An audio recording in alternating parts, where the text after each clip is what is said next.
Peace be with you and happy Easter to everybody. We come to this high point of the liturgical year, the celebration of the resurrection of the Lord.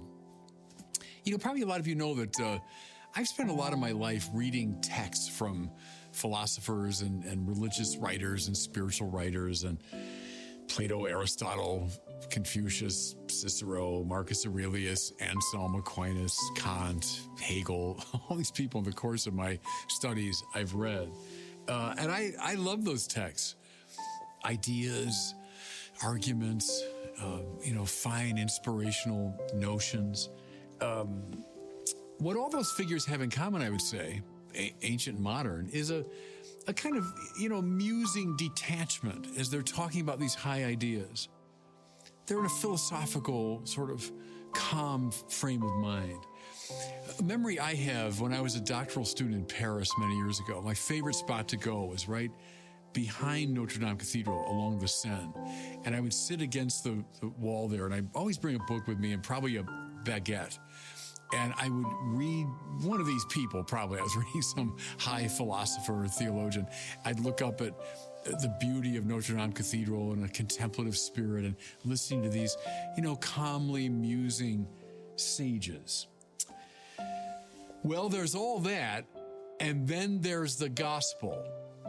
I want us to see the contrast between detached philosophical musing, as beautiful as that is. Look, I'm a philosopher. I love that stuff.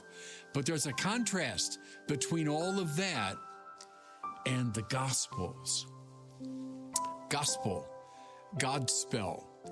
It's a rendering of euangelion. Good news.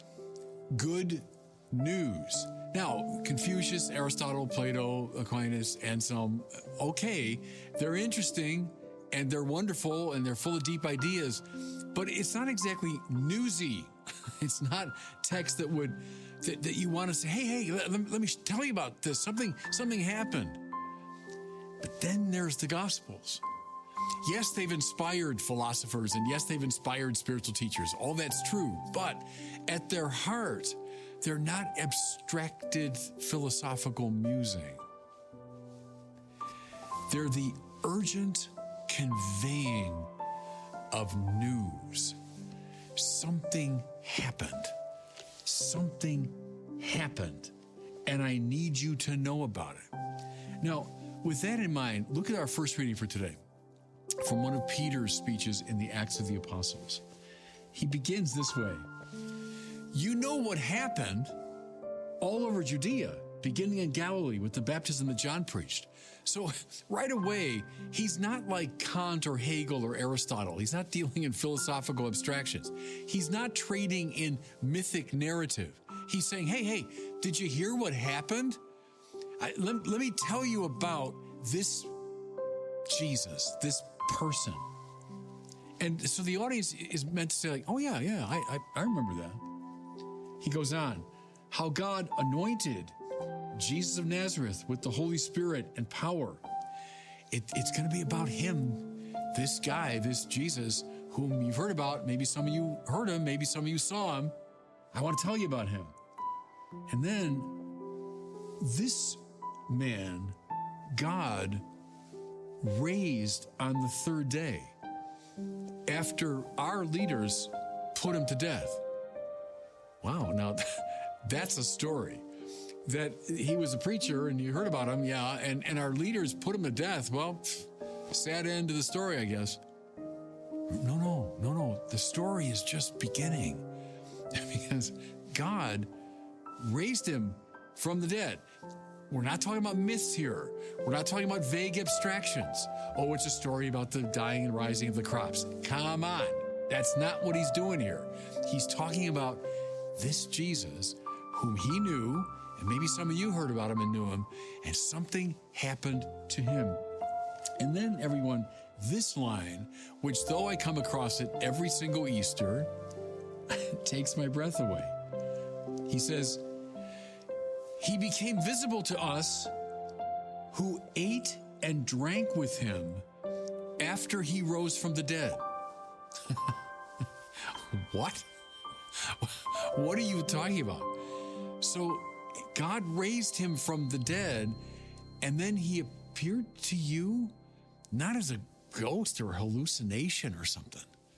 I mean, they knew about that. They knew about that sort of phenomenon, psychological projections, dreams, ghosts even. No.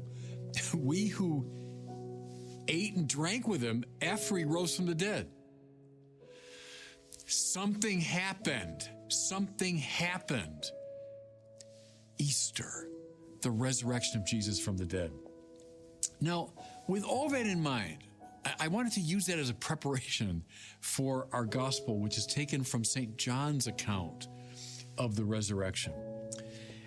Here's what struck me. Now, I've been reading this course for many, many years, preaching on it for years. But it struck me just this most recent preparation, how much running is going on in this story. Mary Magdalene runs to the apostles. Peter and John run to the tomb. In fact, it's emphasized that John ran faster than Peter. There's a lot of running going on in this story. I don't know about you, but I can't really even imagine Aristotle or Plato or Kant or Hegel running. I see them sitting at a desk, maybe teaching a class in the university, maybe walking around with their disciples. Running? Why do people run? They run because they got something to tell you. There's something urgent going on. If suddenly I ran out of this studio, people say, hey, what's going on with him? People run because they're not just trading in nice, edifying abstractions. They run because they got something to communicate, something to say. So look now how the story unfolds. Mary Magdalene comes to the tomb early on Sunday morning. I love the detail of this story. It has that vivid sense of something remembered, right? The little details. When you're telling a story, not just an abstract sort of mythic thing, but you're telling a story about something that happened to you, you remember these details. She comes early, it says, when it was still dark, so very early in the morning. Why has she come? Well, why anyone comes to a cemetery or a grave. She's come to mourn. She's probably crying. She's come to remember what Jesus meant to her. You know, she comes in that spirit. What does she find, though? A stone rolled away. The stone, this giant stone they put in front of this cave-like tomb. Well, something happened, obviously. Something happened. Who would have rolled that stone? How would the stone get rolled? Well, something happened here, and so she runs. Notice, too, this strikes me. All these people who are running, they're pretty young. You know, I ran a lot when I was a kid. Right now, running is not something I do a lot of. When you reach a certain age, you don't run. How old were these people? St. Peter, we think, died around the year like 64, and they speculate he was in his mid-60s, which means at this time, he was maybe in his early 30s. We don't think of Peter that way, do we? We think of this old man with a long beard. John, younger still, probably in his early 20s. Mary Magdalene, running. How old was she? In her 20s somewhere? Anyway, she runs to tell them, hey, they've taken the Lord away. And so the two disciples run to the tomb. You know, this detail that John outpaces him, the younger John, not surprisingly, outpacing the older St. Peter.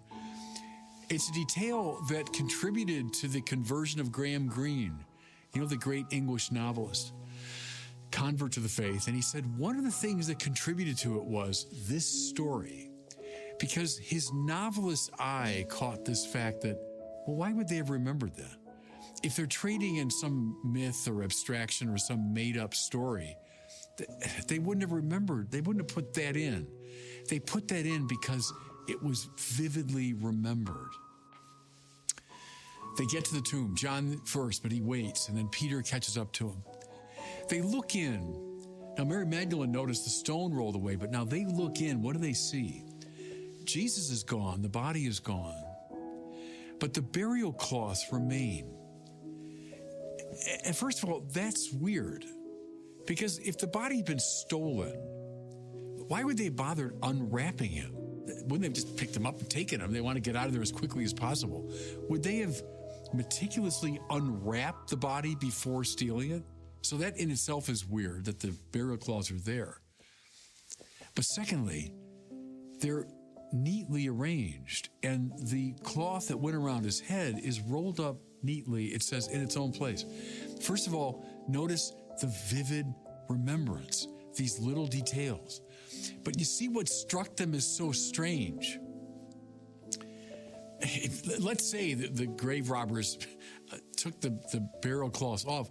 Why would they bother arranging them beautifully on the burial shelf there? Why would they fold up the cloth around his head in a neat?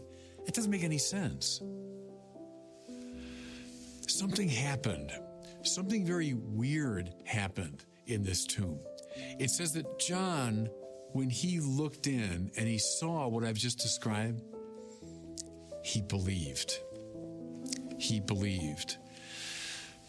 What did he come to believe?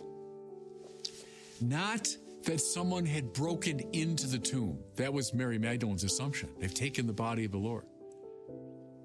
Not that someone had broken in, but the far weirder fact that somebody had broken out. Resurrection faith begins in this startling moment when they realize that death does not have the final word. These followers of Jesus that loved him, they were his friends, they were amazed at him. They were convinced he was the Messiah of Israel. But his death on that Roman cross, it dashed their hopes. Remember the Road to Emmaus story? It's all about that. We thought he was the one. But his death on that Roman cross, someone's put to death by the enemies of Israel. There's no way he's the Messiah. Not only do we mourn him, but we're mourning our own lost faith. We're mourning the fact that we've wasted these years of our lives. We're mourning because we're so deeply hurt and disappointed. All of that, every bit of that. But when John looks in and he sees the empty tomb and he sees those burial cloths and he comes to believe, someone broke out of the tomb, because God's love, everybody, is more powerful than death itself. God's love, God's mercy is more powerful than death itself. And this means, and now we come to the heart of Easter faith, this means that all of our assumptions have to be rearranged. This means everything we've assumed is true about the nature of things has got to be undone. This means the world has been turned upside down. There's a revolution in that literal sense of a turning around, turning upside down of all expectations. We live now in a new world. It's the only way to understand the first Christians and their message. They are not like the disciples of Confucius or the disciples of Aristotle who say, let me tell you about this new teaching nothing as bland as that. They're telling you the world has changed. And that's called, to this day, evangelization. Euangelion. Good news. Something happened. And now, listen to me, it's time for all of us to run out to the world with that great message. God bless you and happy Easter.